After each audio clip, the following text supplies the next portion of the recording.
ternyata berbulan-bulan kemudian tidak ada respon baik dari keluarga besar ibu aku karena aku membuat malu keluarga besar mereka karena aku menggagalkan pernikahan aku sama keluarga sahabatnya lah ya gitu.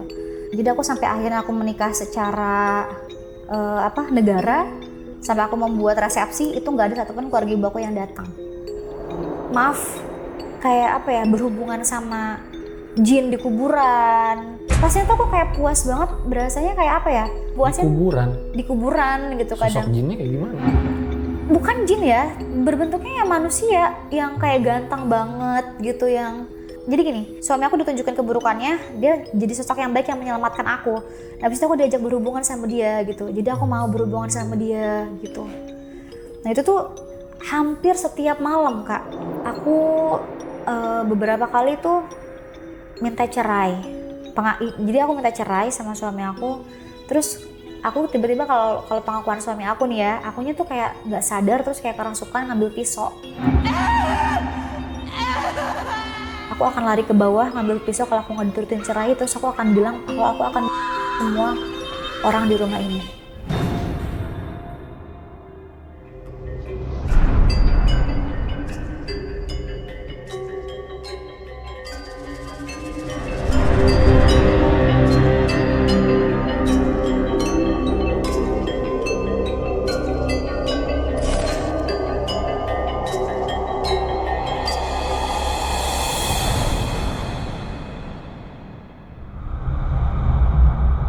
Jadi guys, beberapa waktu yang lalu Paralang sama Erjal Satu tuh sebenarnya banyak yang nanya ke gua dan sebetulnya juga udah gue jawab.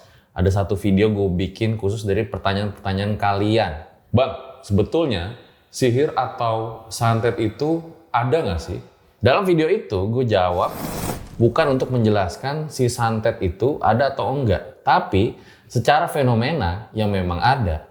Dalam sebuah penelitian Evans Pritchard di suku Azande bahwa sihir itu memang ada, tapi memang untuk menjelaskan sebuah kemalangan yang ada di sana. Nah hari ini ada sebuah video yang viral banget gitu, yang berhubungan dengan hal tersebut. Dan sebetulnya ini Paralang Erjal Satu juga nge-request gue untuk undang narasumbernya. Dan kita udah coba kontak lama, tapi karena memang beliau sebetulnya sakit, dan alhamdulillah sudah mulai membaik, akhirnya bisa datang dan membagikan kisahnya. Halo Kak Lulu. Halo. Makasih akhirnya mau datang juga ke RJ5 ya. Iya, makasih juga Kak Fajar udah undang aku ke sini. Mungkin sebelum kita mulai, kita tonton dulu kali videonya bareng-bareng.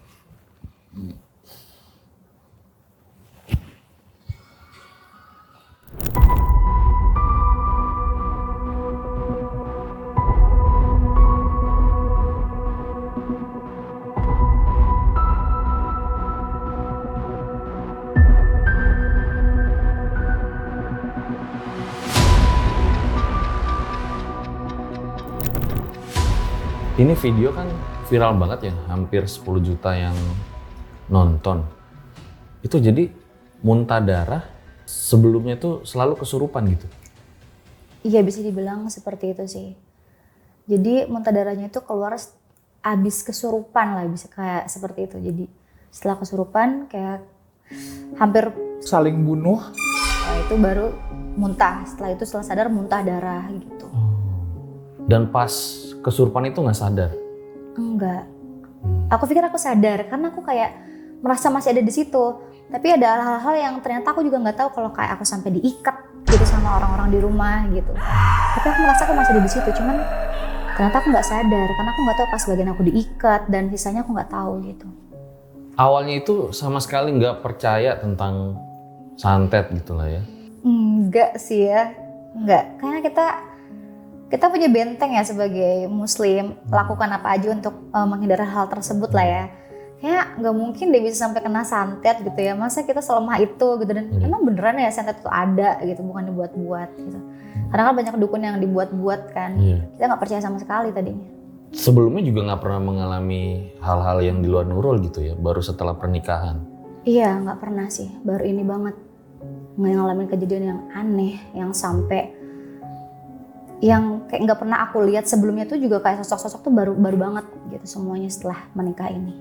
Sosok apa yang paling nggak bisa dilupain pas dilihat itu? Sosok hitam besar, terus dia selalu nungguin aku kayak di depan kamar sama di depan kamar mandi gitu. Dia besar, hitam, serba hitam gitu. Dan mohon maaf juga gitu kan, kalau lu nih udah coba berobat ke dokter, di ruqyah juga gitu. Nah bahkan dalam proses pengobatannya, tadi saya diinfo ayah meninggal dunia ya?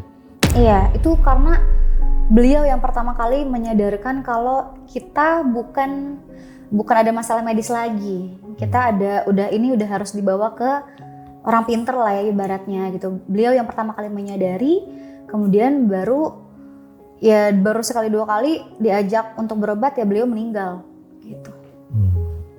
Dan pas kemarin di ruqyah juga katanya reaksinya muntah darah juga ya? Saya pernah muntah darah juga dari reaksi ruqyah. Kemarin suami saya muntah darah juga. Suami juga ikutan Suami muntah juga darah? akhirnya ikut muntah darah. Baik, ditahan dulu ceritanya ya, tahan dulu ya. Nah seperti apa kisah pada kali ini, mungkin juga kita doain guys, semoga Kak Lulu dan suaminya gitu ya segera pulih dan sehat kembali. Dan bahkan tadi sempat ngobrol-ngobrol, bukan hanya kesehatannya aja, bisnisnya, usahanya pun hancur total gitu ya. Sehingga alasan Kak Lulu ngupload itu sebenarnya bukan untuk sharing ceritanya dia ngalamin hal seperti itu ya, tapi justru untuk ngasih tahu bahwa endorse tuh lagi mandek juga karena lagi sakit yang cukup parah gitu ya. Iya, betul. Oke. Nah, buat kalian yang mau ngirim cerita bisa banget ke sini, siapa tahu nanti bisa diundang ke podcast RJL. Langsung aja kita mulai, berikut adalah ceritanya. Sihir Pelakor, film kedua dari RJ5, tayang serentak di bioskop 31 Juli 2025.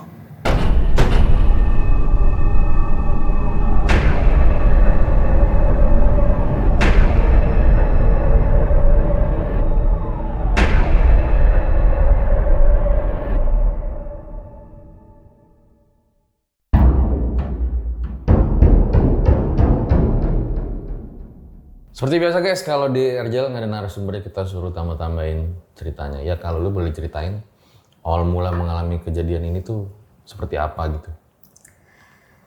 Awalnya banget itu sebenarnya karena pernikahan kita tuh juga hasil perjodohan kan. Jadi orang tua aku broken ya, mereka udah pisah, mereka punya kehidupan masing-masing. Ayah aku punya jodohnya sendiri, ibu aku punya jodohnya sendiri. Nah waktu itu ibu aku itu udah ngejodohin juga sama pilihannya, dan intinya aku udah menjalani hubungan sama pilihan ibu aku untuk nurut lah ya sampai mau ke jenjang pernikahan, udah sampai mau menikah lah ya intinya. Tapi di situ aku menemukan fakta kalau ternyata ada kelainan sama orang tersebut gitu. Akhirnya aku melarikan diri dari rumah ibu aku, terus aku ikut ke abi aku. Nah kebetulan ternyata dari situ sebelumnya sama abi aku udah ngenalin satu cowok yang udah jadi pilihan abi aku gitu. Nah itu satu bisnis juga ya sama abi aku waktu itu, makanya dia kenalin ke aku, udah tahu orangnya baik gitu. Nah jadi maaf, waktu itu sudah sempat mau nikah itu? Udah mau nikah. Udah booking belum? Gimana ya, jadi sebenarnya karena itu kan orang tuanya itu dekat banget sama keluarga ibu aku, jadi kayak masih sahabatan lah ya, sahabatan. Jadi sebenarnya aku juga mau nggak mau, karena emang perjodohan tuh berat ya, tapi karena aku mencari tahu lah, mau mengenal dulu, aku nurut kata orang tua gitu kan. Jadi aku jalanin dulu. Setelah aku kenal sama teman-teman, setelah akhirnya aku memutuskan oke nggak apa-apa nikah gitu ya, ternyata aku menemukan banyak kejanggalan yang ternyata aku nggak bisa nih lanjut gitu. Dari situ aku nggak bisa lanjut, aku melarikan diri, terus aku dijodohin lah sama pilihan abi aku juga kan. Ternyata aku lebih cocok sama pilihan dari abi aku gitu. Setelah itu oke, mau kan kita kenalan beberapa hari. Terus abi aku waktu itu tanya sama sekarang udah jadi suami aku ya, sama suami aku inilah ya, kamu mau serius gitu? Yaudah kita kenalan dulu antara keluarga. Nah kita kenalan antara keluarga, disuruhlah bawa keluarganya untuk bertemu sama abi aku. Setelah bertemu, ternyata pertemuan pertama itu yang harusnya jadi perkenalan aja, di situ abi aku bilang, nikah sekarang atau enggak sama sekali, gitu. Maksudnya apa kan? Cuma abi aku yang berhak menikahkan aku menjadi wali.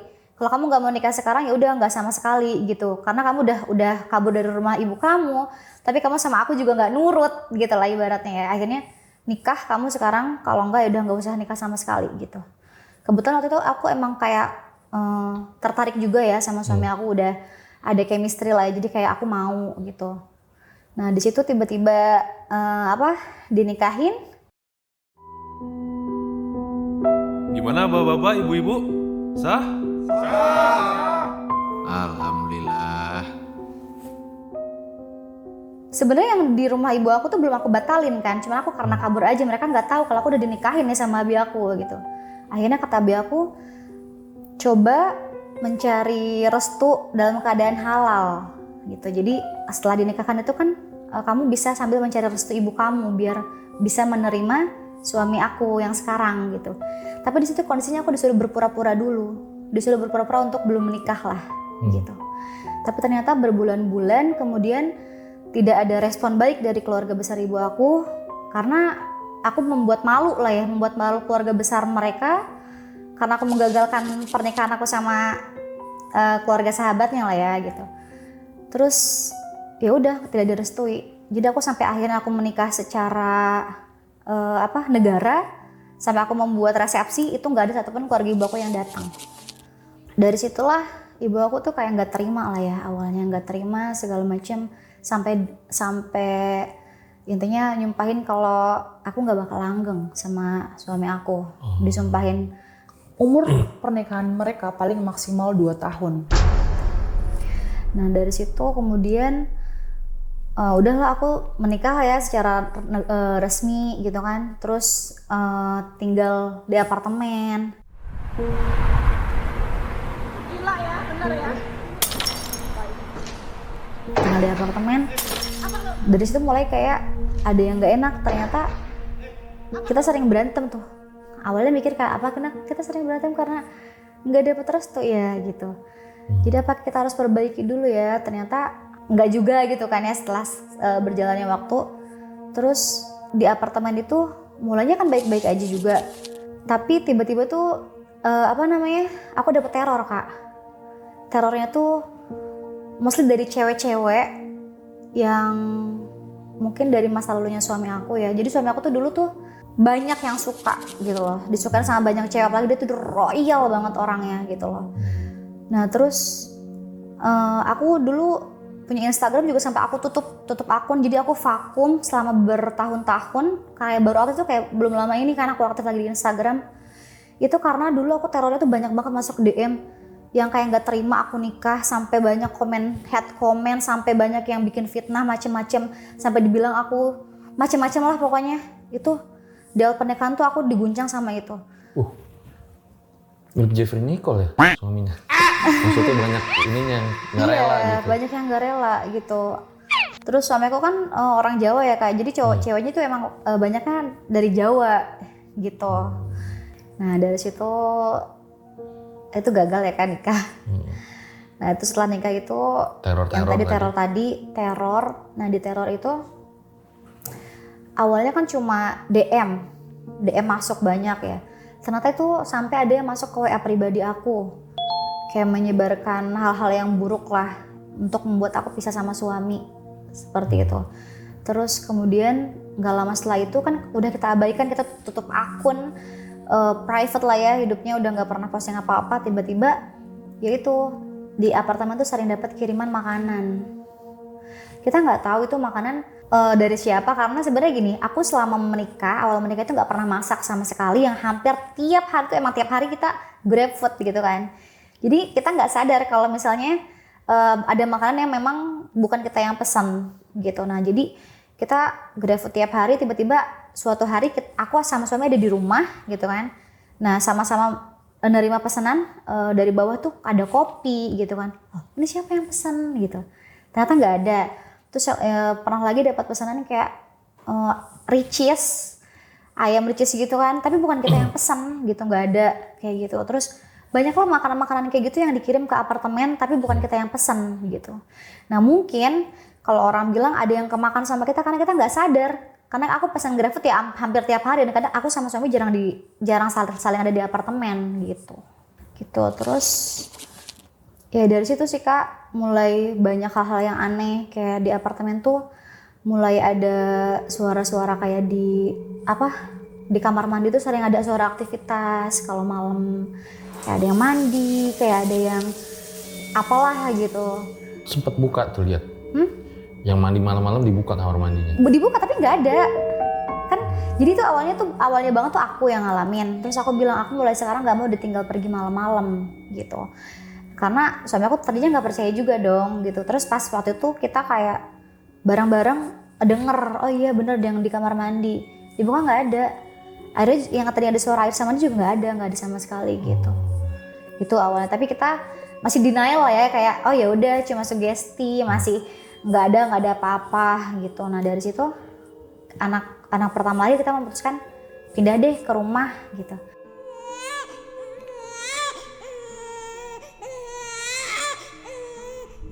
Pindah ke rumah pertama emang lebih luas juga, terus karena biar akunya lebih nyaman punya tetangga lah ya, kalau di apartemen kan gak ada tetangga ya gitu. Udah pindah ke rumah, sebelum pindah ke rumah tuh sebenarnya almarhum abi aku tuh magerin dulu rumahnya gitu, kayak beliau kan suka bawa teman-temannya gitu ya, jadi sebulan sebelum aku pindah itu ditempatin sama abi sama teman-temannya, ditaruhin jimat-jimat gitu Kak.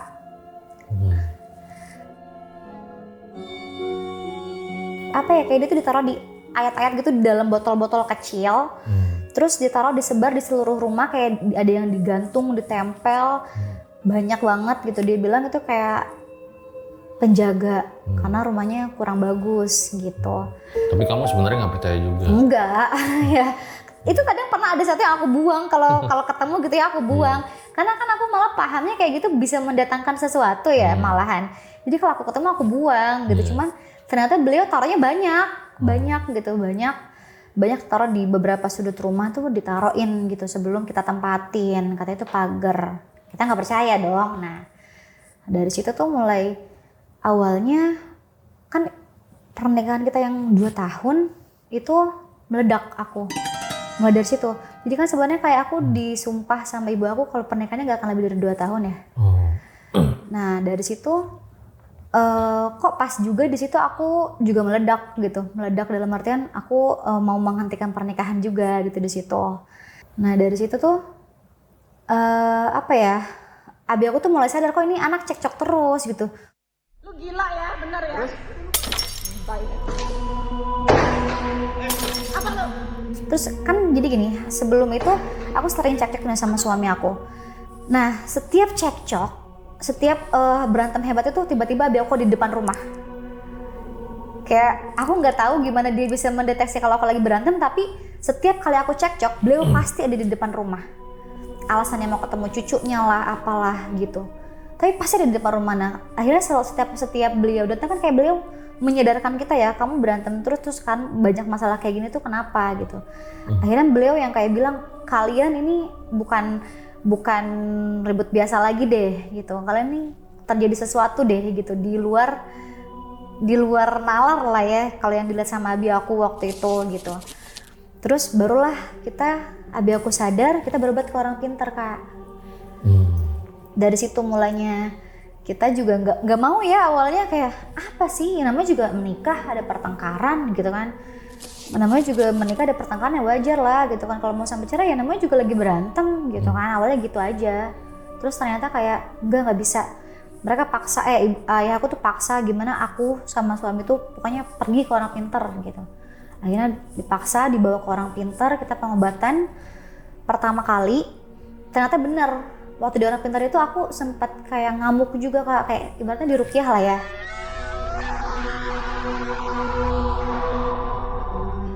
Di ruqyah pertama kali itu aku ngamuk sampai, kalau kata mereka sih kayak ngamuk hebat, terus sampai kesakitan gitu. Terus sampai kayak kalau yang pertama itu dia pakai media ya Kak, dia kayak pakai media terus ada perantara untuk kayak ngeluarin jinnya juga. Nah itu di situ aku yang udah mulai sadar ya pas waktu mau ngeluarin jinnya itu katanya tuh kayak ini ada kiriman gitu, kiriman dari Jawa. Dia bilang ada kiriman nih dari Jawa yang ini gitu, pengakuan sih dari jinnya itu. Sebenarnya dari pertama kali kita berobat itu kita tetap masih nggak percaya, masih kayak ya udahlah gitu, yang penting kita ikutin pengobatan yang Abi saranin gitu. Nah yang pulang dari sebelum kita berangkat itu ya Kak, sebenarnya ada kejadian aneh juga. Nah di situ kita kecelakaan, mobilnya tuh hampir masuk jurang. Terus waktu kita mau masuk ke rumah si orang pintarnya itu, mobil kita tuh kayak ngelihat ada jalan seolah-olah di depan, tapi ternyata itu kayak digulugan kayak gini loh Kak, tinggi dek gitu. Jadi mungkin setinggi gini kali ya. Jadi mobil kita tuh kayak loncat ke sana. Sayang kita nggak sadar gitu loh kalau itu ada, tapi kita di situ ada jalan gitu, tapi ternyata nggak ada gitu, kayak gitu. Terus sempat juga pulang dari orang pinternya, ban kita yang baru ganti banget itu meledak gitu. Terus nah habis itu kan berobat pertama ya, ternyata yang kedua tuh katanya belum selesai, jadi kita harus nanti balik lagi ke sana. Belum bersih katanya, belum apalah gitu ya kata orang pintarnya. Terus abis itu kita berjanjian lagi lah ya ke sana karena emang kondisinya juga belum baik gitu. Janjian lagi ke sana.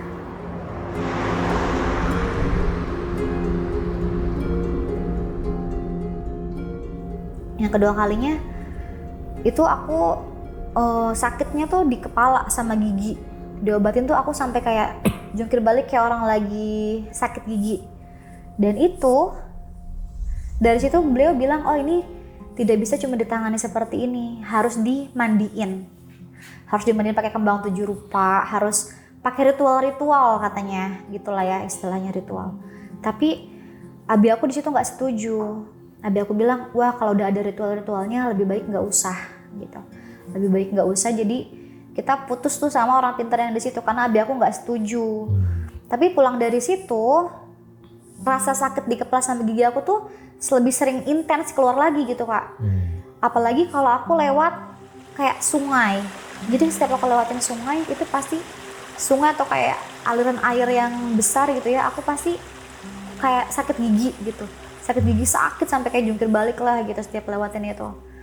Akhirnya kan sama abi aku dicari lagi dong orang pintar. Nah habis itu kita mau janjian mau pengobatan lagi. Sebelum berobat itu memang di rumah ngamuk-ngamuknya kayak gimana gitu? Itu belum sampai ngamuk banget sih. Oh, cuman masih sadar berarti? Itu masih cuma karena kita bertengkar sampai kayak melibatkan orang tua gitu bertengkarnya. Ini gitu. kayak feeling seorang ayah aja gitu ya? Iya, awalnya gitu. Jadi bahkan waktu ayah aku masih hidup tuh masih belum yang parah gitu. Masih bisa kayak, oh ini masih bisa dicegah, makanya ya aku bilang harus diobatin nih, ini udah nggak beres gitu. Kalau kita sendiri ngelihatnya nggak tahu ya apa yang aneh gitu. Tapi kalau dari orang ayah abi aku tuh merasa ini udah nggak beres gitu. Nah abis itu kita janjian mau ketemu sama orang pintar berikutnya lah ya, yang ayah aku mau tuh ibaratnya nggak mau dimandiin, nggak mau diritualin gitu kan. Tapi kemudian tuh suatu hari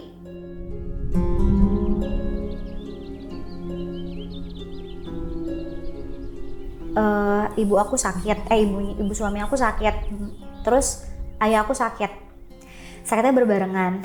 Nah di situ kan sebenarnya abaiku juga minta jemput ya, karena pertama sakit, kedua emang kita mau janjian datangin lagi orang pintar. Tapi suami aku nggak bisa Kak, karena kan dia anak satu-satunya jadi mau nggak mau dia jaga ibunya di rumah sakit gitu kan. Nah di situ aku sedih juga karena suami aku nggak jemput, aku nyalahin suami aku, jadi abi aku meninggal karena aku bilang sama suami aku itu karena kamu nggak jemput abi aku deh, jadi dia meninggal gitu. Dari meninggal itu aku udah nggak pernah berobat kemana-mana lagi kan, karena aku di situ juga malah semakin berantem hebat sama suami aku, karena aku merasa penyebab abi aku meninggal tuh karena abi aku telat dijemput gitu, nggak dijemput sama suami aku waktu itu gitu. Dijemput di di rumahnya karena bener lagi sakit. Jadi abi aku tuh hidup seorang diri lah Kak, ibaratnya kayak gitu. Jadi dia cuma hidup sama teman-temannya itu di sekelilingnya, tapi dia ya hidup seorang diri, nggak punya istri lagi gitu kan. Jadi ngurus diri sendiri gitu. Jadi makanya nggak pernah minta jemput, tapi tiba-tiba minta jemput kok suami aku banyak alasan nggak bisa. Feeling egoisnya aku tuh waktu itu, bisa loh tinggalin sebentar ibu kamu jemput abi aku gitu kan. 2 jam doang perjalanan ke Serang gitu kan. Terus ya udah meninggal kita tahu meninggal, kita ke sana ya berantem lagi lah dari situ gitu, aku nyalain suami aku. Nah semenjak abi aku meninggal di rumah itu semakin parah kondisinya. Apa ya, tadi yang aku bilang abi aku taruh botol-botol yang isinya ayat-ayat itu di mana-mana, itu semuanya jatuh Kak. Itu semuanya tuh lepas dari tempatnya gitu. Sampai beberapa botolnya tuh dimainin sama anak aku karena nggak tahu asalnya dari mana, karena aku nggak tahu beliau simpen di mana aja, tapi tuh udah kayak jatuh aja berserakan di mana-mana gitu, satu persatu tuh hilang gitu. Nah dari situlah tuh mulai kita ngalamin kejadian aneh di rumah. Di rumah itu pertama kali banget ada kejadian itu mati lampu. Nah habis abi aku meninggal kan jatuh semua tuh. Terus beberapa malam tuh mati lampu, cuma rumah aku doang yang mati lampu Kak. Awalnya kita pikir token habis gitu ya, bisa jadi tiba-tiba habis gitu. Ternyata malam itu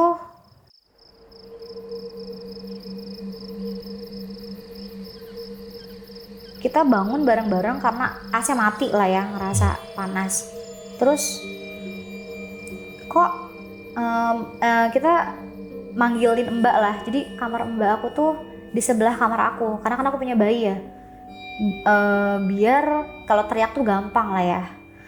Terus kita teriakin mbak, suruh ngisi token gitu kan, tapi dia nggak bangun-bangun. Setelah beberapa kali akhirnya tuh kita dengar ada suara. Jadi gini Kak, aku jelasin dulu, ini kamar aku, ini kamar mbak, ini area jalan ke sana dikit area laundry. Laundry itu ditutup sama kayak pintu besi, jadi kalau yang dikrek-krek bunyi kan kayak. Terus depannya tuh langsung mesin cuci yang ketika kalau kamu nyalain atau apa tuh kedengeran semua lah ya dari kamar gitu kan. Nah posisinya kayak gitu. Nah setelah kita manggil mbak beberapa kali, itu aku pikir sama suami tuh, itu mbak tuh udah bangun tuh, karena dia buka pintu laundry. Dia buka pintu area laundry, terus dia juga ke arah mesin cuci kayak mau nyuci gitu. Nah kok nggak nyautin kita gitu. Terus dalam keadaan kita juga masih ngantuk-ngantuk ya Kak. Udah keluar deh, kita keluar, ternyata nggak ada apa-apa di situ. Kondisinya masih gelap gulita, nggak ada yang masuk, pintu laundrynya tuh terkunci rapat, karena kan dikunci gitu ya Kak, dikunci rapat. Terus kita buka kamar mbak dong ngecek, ternyata mbaknya masih ngorok. Jadi nggak ada apa-apa di situ. Itu kejadian pertama kali. Terus, nah dari situ tuh mulai beberapa hari kemudian aku mulai sering melihat sosok. Gambarnya tuh kayak aku kalau keluar dari kamar mandi gitu ya, dia selalu nampakin diri berbentuk kayak hitam besar, yang kayak gimana ya, kayak sosok yang penuh dendam gitu kelihatannya. Di depan kamar mandi sama depan kamar aku tuh sering banget kayak gitu. Setinggi apa? Setinggi plafon lah ya. Karena gini, aku tuh kan orangnya kagetan ya. Jadi setiap kali aku dikagetin sama suami depan kamar itu aku langsung teriak. Karena baru lihat dia kan. Nah itu aku pasti setiap ngeliat sosok itu aku langsung teriak sekencang-kencangnya kayak orang kaget.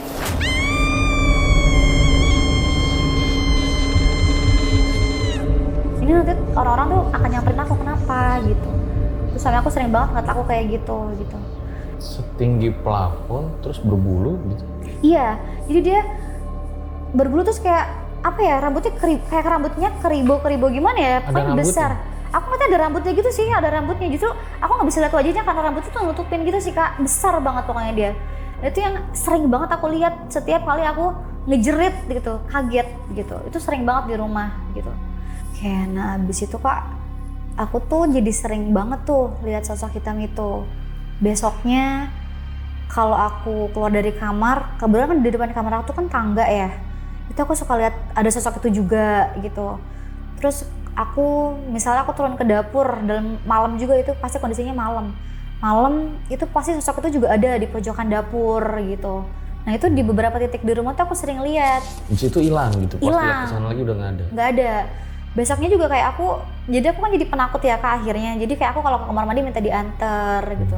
Karena dia kadang aku lagi sendiri keluar dari kamar aja tuh tiba-tiba ada di depan kamar gitu. Nah dari situ mulai ada kejadian aneh lagi.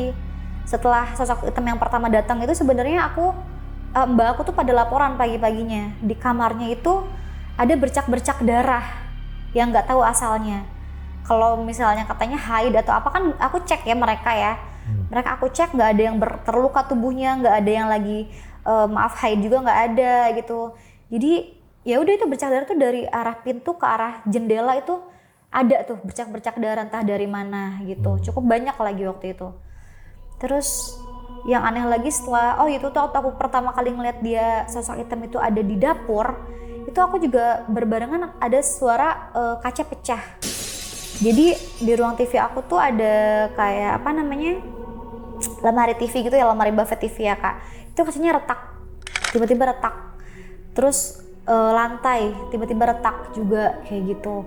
Plafon juga tiba-tiba tuh kayak remuk gitu, kayak mau runtuh gitu, kayak rusak lah gitu. Sampai kayak akhirnya tuh menyebabkan kayak bocor kayak gitu. Tuh tapi di waktu yang singkat gitu loh. Bukan karena kerusakan alam, karena dia memang tiba-tiba rusak, tiba-tiba pecah kayak gitu.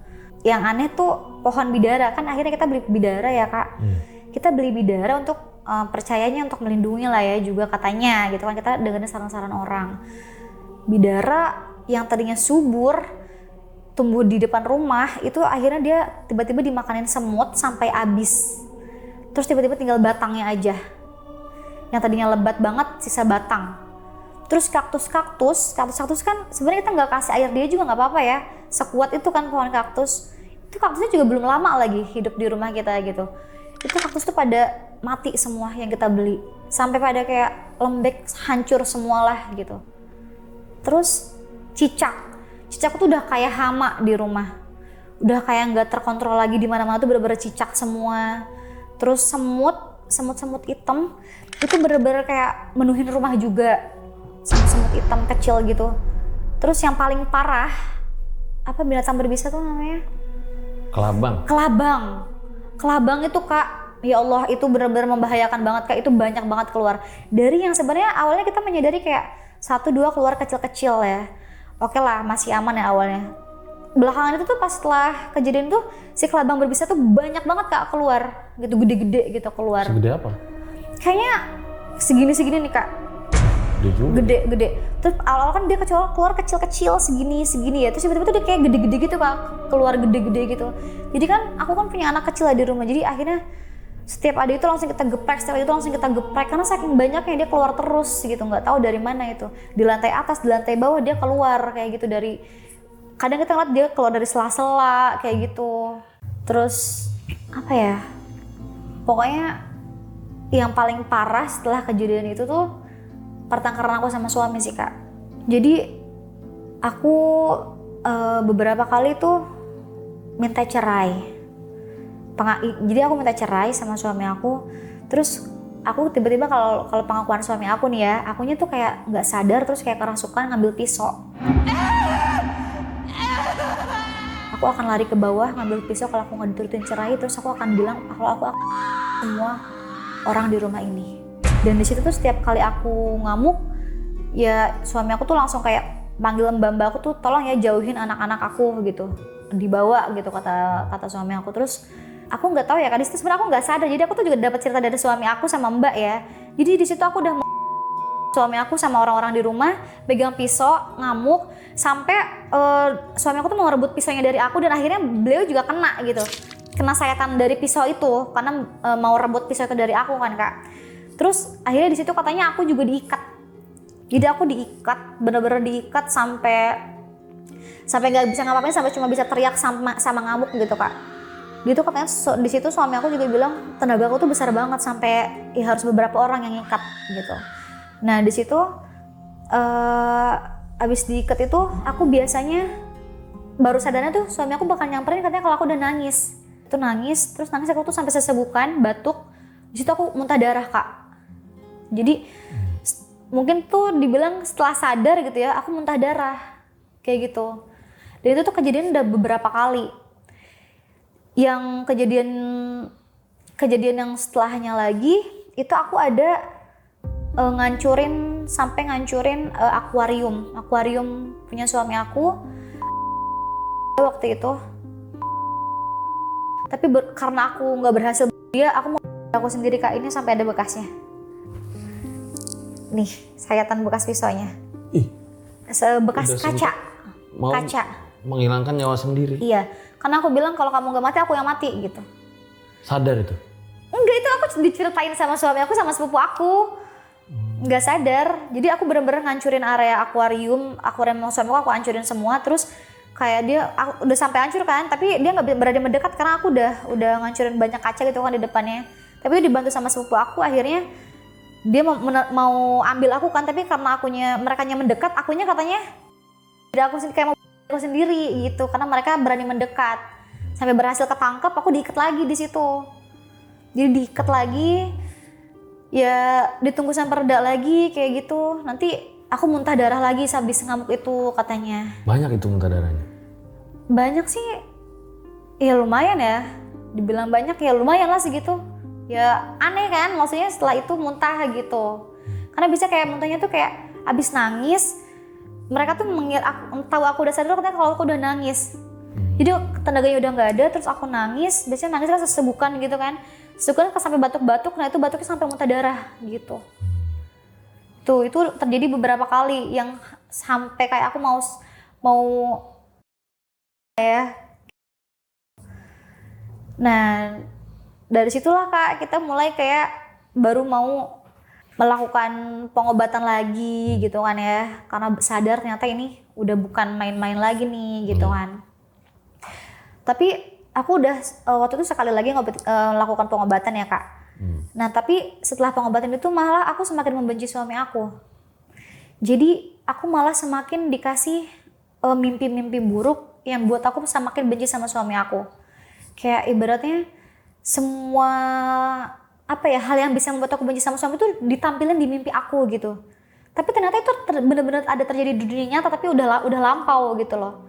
Yang nggak berkaitan sama aku juga sebenarnya gitu. Terus aku tuh dikasih mimpi kayak berhubungan sama jin di kuburan. Jadi aku kan karena saking aku bencinya sama suami aku nggak mau berhubungan sama dia. Aku melihat dia tuh jijik Kak. Jadi aku sampai ibaratnya dia merayu aku gitu kan, yang namanya buat berhubungan gitu kan. Aku nggak mau, aku jijik sama dia. Aku malah benci banget gitu loh sama dia. Rasanya tuh aku kayak puas banget, berasanya kayak apa ya? Beneran gitu Kak, kayak aku habis dipuasin di kuburan gitu kadang. Sosok jinnya kayak gimana?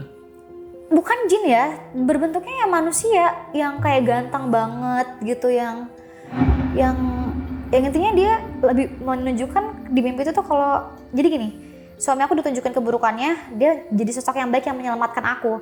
Habis itu aku diajak berhubungan sama dia gitu, jadi aku mau berhubungan sama dia gitu.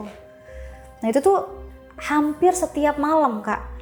Jadi membuat aku tuh jijik berhubungan sama suami aku gitu, karena aku merasa nggak dipuaskan sama dia gitu. Aku benci sama kamu, males gitu. Jadi aku dibikin kayak aku sudah dipuaskan di mimpi aku sama laki-laki itu. Tapi setiap gitu. malam itu mimpi di kuburan sama terus orangnya? Sama ya Kak, sama. Terus kadang itu juga jadi sosok yang serem gitu. Kadang aku mimpinya tuh kayak ada ular. Terus ularnya itu kayak melukin tubuh aku gitu. Terus kayak aku dibawa ke alam lain yang kayak aku juga nggak ngerti itu kayak kehidupannya mereka gitu kan, dikenalin sama teman-teman jin-jinnya gitu. Kayak gitulah yang aku inget ya di mimpinya. Teman-temannya kayak gimana jin sosoknya? Mereka tuh kadang-kadang tuh kayak separuh ular gitu. Terus ada yang aku inget tuh terakhir tuh kayak muka babi, ada yang bermuka babi gitu. Babi? Iya. Intinya tapi yang berhubungan sama aku tuh orangnya ganteng.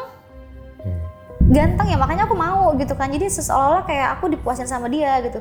Terus maaf, aku juga pernah sampai mimpi, tapi suatu mimpi tuh yang aku ingat banget tuh si yang bersetubuh sama aku itu kemaluannya sempat berubah jadi kayak ular gitu. Jadi yang dimasukin ke tubuh aku tuh ular.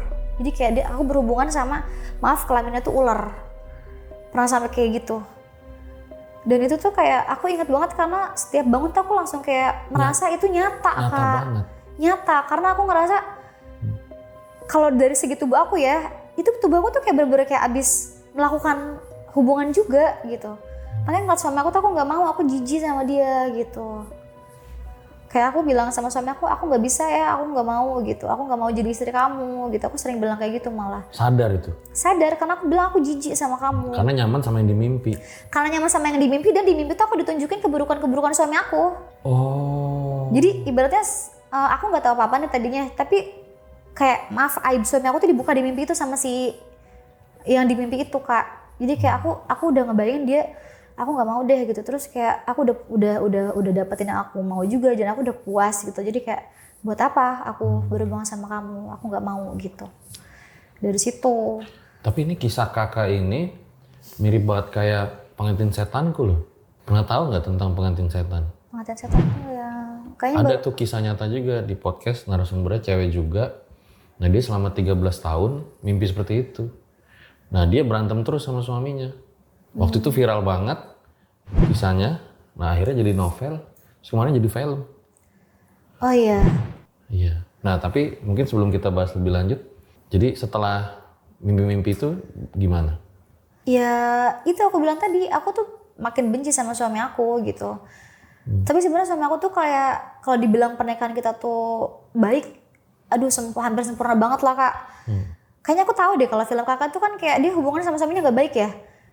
Maksudnya dalam artian Baik juga, tapi konflik-konflik tuh muncul yang aneh-aneh. Misalnya istrinya nitip es teh manis, tau-tau suaminya beliin jus sirsak gitu kan. Terus berantem besar, padahal kan hal receh gitu loh. oh iya. Anduk jatuh, terus marahnya besar gitu. Jadi kayak dia juga nggak tahu kenapa mau marah. Pokoknya kesel aja tuh, kayaknya pengen kok bisa gue gebuk dah gitu. Padahal ya sesimpel itu gitu. Iya. Oke. Iya, kalau aku sih ngerasa kalau suami aku tuh sebenarnya sebelum ada gangguan itu ya udah jadi suami yang sempurna banget gitu loh. Maksudnya nggak ada buat kesalahan yang bikin aku harusnya kesel banget sama dia gitu ya. Maksudnya kayak ibaratnya aku tuh jadi istri juga udah tinggal duduk tidur gitu, nggak harus ngurusin rumah tangga, nggak harus ngurusin anak capek-capek gitu sih. Tapi semenjak itu tuh ya aku bersikap ke suami tuh jadi kayak benci gitu. Tapi itu juga yang aku bilang tadi, sebenarnya aku udah berobat, terus kayak setelah pengobatan itu malah semakin parah gitu, semakin parah yang tadi itu. Nah habis itu ya udah akhirnya kita ruqyah lagi Kak, beberapa kali ruqyah. Terus di beberapa tempat tuh pasti bilangnya beda-beda ya Kak ya. Ada yang nyebutin ustadz itu, ada yang bilang itu sihir Kanoman, ada yang bilang itu ain. Karena kan aku influencer dan katanya sering menunjukkan kemesraan sama suami, jadi ain gitu. Terus dibilang ada yang ustadznya bilang sihir Kanoman, ada yang bilang itu Sihir Kanoman tuh apa? Aduh aku juga nggak bisa jelasin lagi Kak. Itu kayak semacam ain tapi diguna-guna gitu, dipakai guna-guna dia katanya gitu. Terus ada juga yang bilang jin leluhur, dimasukin jin leluhur. Terus ada juga yang bilang ya itu sihir tafrik ya, sihir pemisah rumah tangga. Itu yang paling sering tuh setiap ditemuin itu katanya sihir tafrik, ada yang kirim sihir tafrik itu yang pemisah rumah tangga. Terus yang itu sih paling banyak, ada beberapa jenis kalimat-kalimat yang aku nggak ngerti gitu. Tadi kayak sihir Kanoman, ada sebenarnya ada jenis-jenis sihir lain yang disebutin tapi aku nggak ngerti gitu loh. Iya. Nah itu dari setiap tempat ruqyah tuh menjelaskan hal-hal yang berbeda-beda. Nah terus yang terakhir itu sebenarnya aku akhirnya bawa suami aku ruqyah juga kan, karena selama ini kan aku yang di ruqyah ya. Bergantian suami aku juga di ruqyah. Ternyata itu pertama kalinya suami aku di ruqyah muntah darah juga Kak. Wow. Sebelumnya sebenarnya kan berdampingan ya, tapi dia mendengar kata ruqyah tuh nggak ada reaksi apa-apa gitu kan. Nah yang belum lama ini tuh beliau tuh di ruqyah dan muntah darah juga reaksinya. Aku yang malah nggak bereaksi waktu itu. beliau muntah darah yang itu sampai darahnya itu Kak, tiba-tiba semut hitam yang di rumah aku banyak itu tiba-tiba keluar semua di rumah. Itu kondisinya aku di rumah ustadznya loh Kak, bukan di rumah aku sendiri. Tapi semut-semut hitam yang ada di rumah aku itu semuanya tuh datang gitu kayak makanin darah suami aku yang muntahnya itu. Kan sebenarnya muntahnya itu kan di plastik ya, tapi karena dia nyembur kan ada yang ke lantai kan. Nah yang di lantai itu tuh dia dimakanin sama semut-semut hitam itu sampai habis Kak. Banyak gitu. tuh? Iya lumayan. Jadi ustadznya tuh sampai heran, ini tadi muntahan kamu dimakanin sama semut loh gitu. Sampai kayak ya udah berarti masih nggak beres nih gitu kan. Nah setelah itu ada kejadian lagi tuh masih di rumah yang lama ya. Itu aku malam-malam tuh sama suami tuh kebangun karena mobil tuh nyala sendiri. Terus kita pikir mau ada maling dong, langsung panik lah ya, biasa kayak ada maling nih kira-kira siapa nih, pas dicek segala macam ternyata nggak ada kan, emang keyless ya waktu itu kuncinya. Terus tiba-tiba tuh besoknya dibawa suami aku kerja, beliau kecelakaan setelah mobilnya tuh malam nyala sendiri gitu. Jadi Kecelakaan di tol. Jadi dia kayak kecelakaan beruntun gitu sih. Jadi nubruk depan, belakangnya ditubruk juga gitu. hancur mobil. Hancur lumayan. Ya sampai sekarang belum bisa diperbaiki. Maksudnya masih parah lah lumayan gitu. Dari situ akhirnya yang paling parah itu kita mulai sadar nih di rumah nggak beres gitu. Akhirnya ya kita memutuskan untuk pindah rumah. Sebenarnya selain hal-hal mitis itu ya Kak, secara fisik aku sakit, anak-anak sakit, suami aku sakit, dan itu setiap bulan kayak sebulan 2 kali anak-anak bisa masuk rumah sakit, dan itu bergantian semua. Secara medis kalau aku dari muntah darah kan ada yang bilang di ronsen lah, dicek lah, inilah apalah gitu kan. Aku udah cek ke beberapa dokter, ganti rumah sakit, ganti dokter lagi gitu kan, nggak ada masalah di pernafasan aku gitu, maksudnya di paru-paru yang menyebabkan harus muntah darah gitu nggak ada, suami juga nggak ada gitu. Terus yang pernah juga kan waktu masuk rumah sakit itu aku ada asma nih Kak, aku emang ada asma dari lahir kan sebenarnya. Itu aku asma udah parah, udah yang aku yakin banget itu asma gitu kan. Tapi ketika dicek di stetoskop tuh nggak ada sama sekali si asmanya itu. Dicek lagi secara lebih detail gitu kan nggak ada juga asmanya. Tapi aku sampai nggak bisa nafas. Jadi aku dikasih uap lah, dikasih macam-macam, tapi itu nggak mengurangi aku nggak bisa nafas gitu. Jadi dokter tuh heran, tapi nafasnya nggak ada asmanya Bu gitu. Itu beberapa kali aku juga sempat kayak gitu. Kalau anak-anak aku secara medis dia ada sakit ya, tapi ya itu berulang-ulang terus Kak. Jadi begitu yang anak satu keluar, anak satu masuk. Anak satu keluar, anak satu masuk. Dan pernah juga tiba-tiba jadi yang satu udah sembuh nih, yang satu masuk rumah sakit. Yang satunya nyusul juga, jadi kita dirawat di satu ruangan, anak aku dua-duanya gitu. Itu terus kayak gitu, kesehatan memburuk. Terus bisnis juga hancur, kita hancur, rugi banyak banget. Terakhir belum lama ini juga ketipu ratusan juta kayak gitu, jadi berpengaruh ke bisnis juga semuanya. Akhirnya aku juga kan dengan semua masalah itu panik ya, karena aku juga punya tugas yang kayak harus dapat endorsement gitu ya Kak ya, dapat endorsement, terus kayak aku harus posting sesuai deadline lah ya. Tapi karena aku ngurusin itu semua, akunya juga sakit, suami sakit tuh kayak aku bikinlah video di Instagram itu Kak. Nah akhirnya ternyata niatnya aku bikin video itu kan buat mengkonfirmasi ke brand ya, mohon maaf aku tuh nggak bisa sesuai deadline karena ternyata aku mengalami banyak hal ini gitu. Ternyata viral dong gitu, dan akhirnya banyak yang nyaranin ini itu pindah rumah kayak gitu kan. Di situ aku juga akhirnya pindah rumah tuh Kak.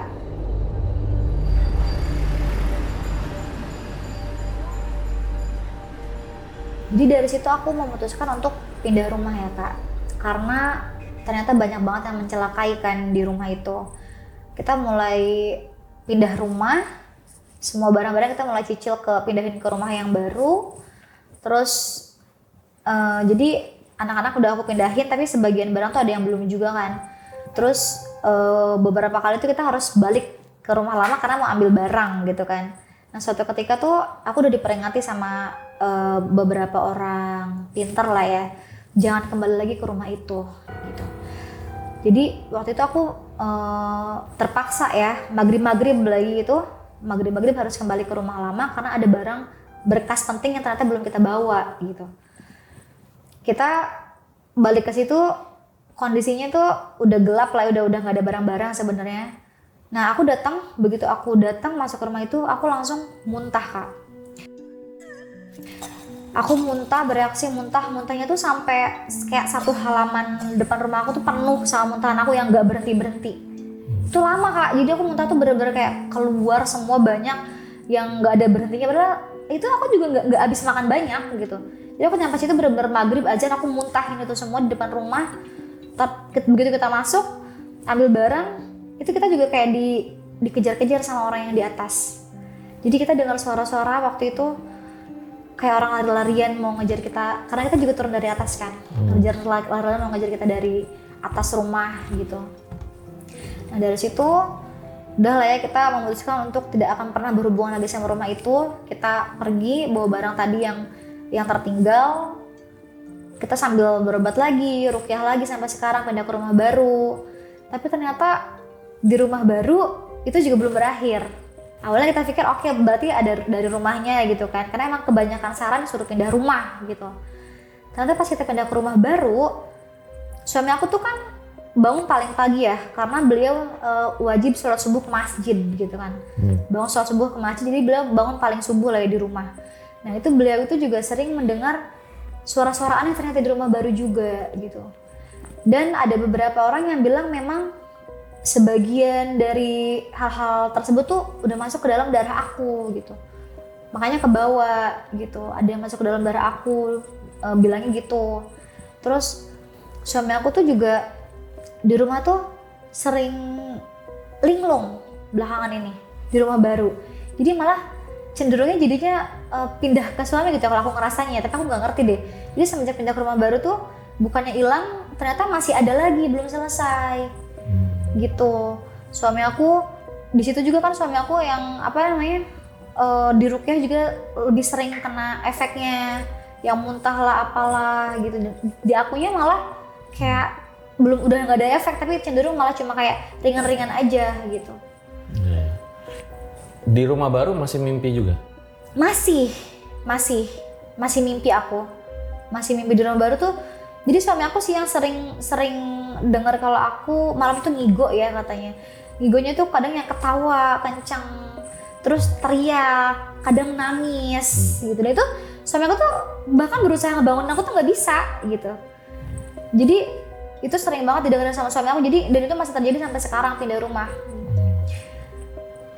Malah kalau mimpi-mimpi itu tuh kayak malah lebih sering Kak. Jadi kayak bukan cuma mimpi malam, tapi kayak mimpi siang.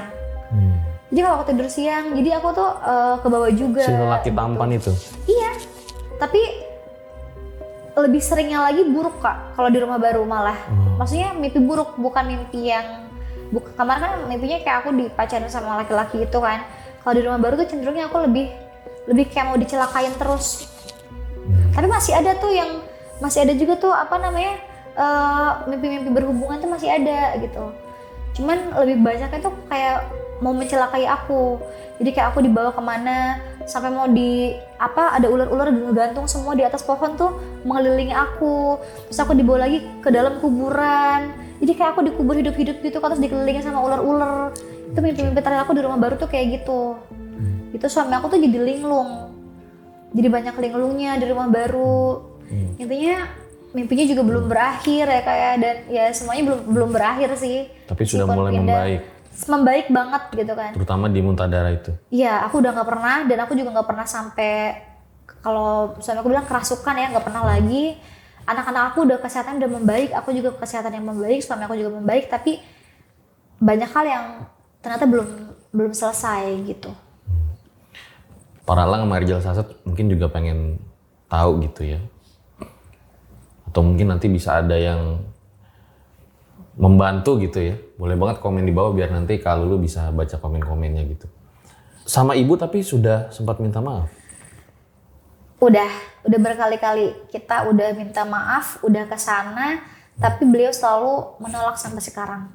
Jadi setiap kita kesana, ibu saya kabur. Setiap kita ke sana, ibu saya kabur. Nggak mau nemuin anaknya, nggak mau nemuin cucunya. Kalau misalnya kalau lu punya kesempatan gitu, ngomong sama ibu gitu di kamera, apa yang ingin disampaikan gitu? Aku nggak bisa nikah. Soalnya sebenarnya aku tuh hidupnya sama ibu aku kan. Maksudnya dengan perceraian orang tua aku tuh yang paling mengurus aku tuh ibu aku gitu. Cuman memang beliau tuh sangat otoriter. Jadi aku tidak pernah bisa memilih. Nah, jadi ketika aku membangkang sekali di kehidupannya ini gitu kan, itu langsung di blacklist. Nah itu, karena seumur hidup aku nggak pernah melawan gitu, nggak pernah kalau beliau membuat keputusan tuh aku menolak gitu. Nah itu pertama kalinya dalam hidup aku berani melarikan diri dan akhirnya ya sampai sekarang ibu aku tidak menerima itu gitu. Tentunya dalam hati yang terdalam pasti ingin meminta maaf kepada ibu ya. Bukan lagi Kak, aku udah berusaha kayak mau memberitahu ya Allah, kayak ibu aku tahu nggak sih aku udah menikahi laki-laki terbaik yang pernah ada di hidup aku gitu, yang menjaga sholatnya, yang ibu aku tuh mau banget kan suaminya nggak merokok, yang rajin ke masjid gitu kan, subuhnya ke masjid gitu, yang bahkan aku tidak pernah loh dibebani masalah rumah tangga kayak nyuci, beres-beres tuh ibu aku tuh tahu banget aku nggak bisa gitu kan, udah diberesin semua sama suami aku.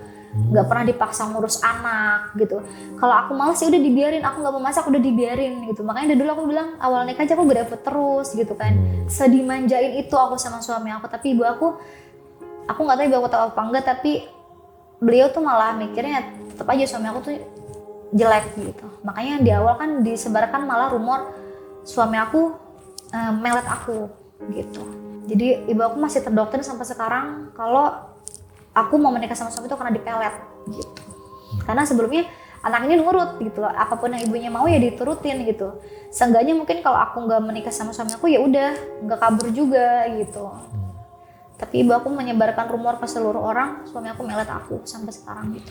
Ya mudah-mudahan terbuka lah ya pintu-pintu maaf itu. Ya, aku sangat berharap sekali karena sebenarnya kalau ibu aku tahu tuh harusnya ya suami aku tuh udah standar idamannya ibu aku banget lah gitu.